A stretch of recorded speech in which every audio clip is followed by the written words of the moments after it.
It is such an honor to be sitting here with you, champion for women's health and fitness, the first woman to register for and run the Boston Marathon, back in a time when women weren't doing these kind of things, weren't allowed to. Absolutely. But Sonia, thank you for having me. And what an amazing era it was, you know, to have that incident happen, to be in the Boston Marathon. And here we are 50 years later, when it is not unusual to see a woman running.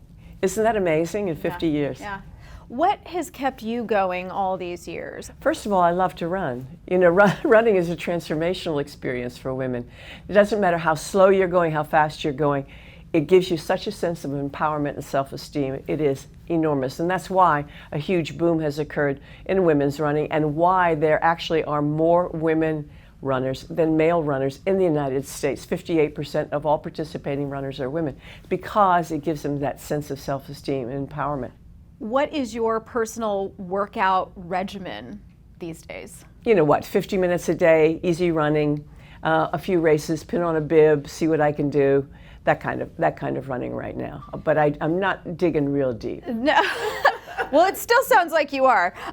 For women in particular who are watching and they say, oh gosh, well, I'm 70 or I'm 75, I can't do that. What do you say that they can do? Where should someone start? I would say put on your sneakers and go out and walk to the mailbox. Begin with that. Consistency is more important than anything else. Get in 10 minutes a day, then make it 15, and then make it 20, and then maybe start jogging from one lamppost to the other and start stringing those together, and suddenly you're a jogger, and then suddenly you're a runner. You are here for a celebration. Tell us about that. You know, it's been 50 years for so many things with women's achievements in sports, not the least of which is the 50th anniversary, for instance, of both the Boston and New York City marathons, officially admitting women. Can you imagine officially allowing us to run? But also it's a celebration for me and Ken Cooper. I'm the speaker at the celebration event, the Legacy Dinner. And I am so proud of that, because Ken and I shared a long time ago a belief in what physical activity could do for our health. It's absolutely the purest kind of medicine there is. And he was considered a crank, and I was considered a crank. And now people think, oh my gosh, these guys were just ahead of their time. We weren't. We were right on time, and we're trying to make other people right on time. I always love the opportunity to talk to you.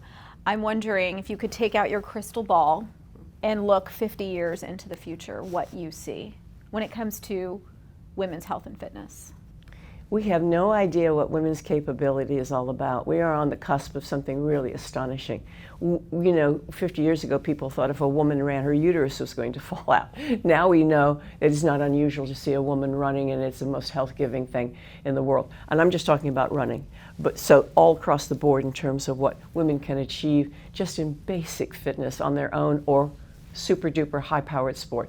If 50 years from now, what I see, believe it or not, women are going to excel in endurance activities, be outrunning men at 100 miles or more. I mean, you can't even think of that, but it's, you know, that's true. We have natural endurance, stamina, and flexibility. We're going to see massive sponsorship in things like women's soccer and professional sports. Well, we have to thank you for paving the way for so many of us who've been able to run marathons and do all of the other wonderful things that we've been able to do. So thank you for your time today, and thank you for continuing to inspire us. Thank you so much.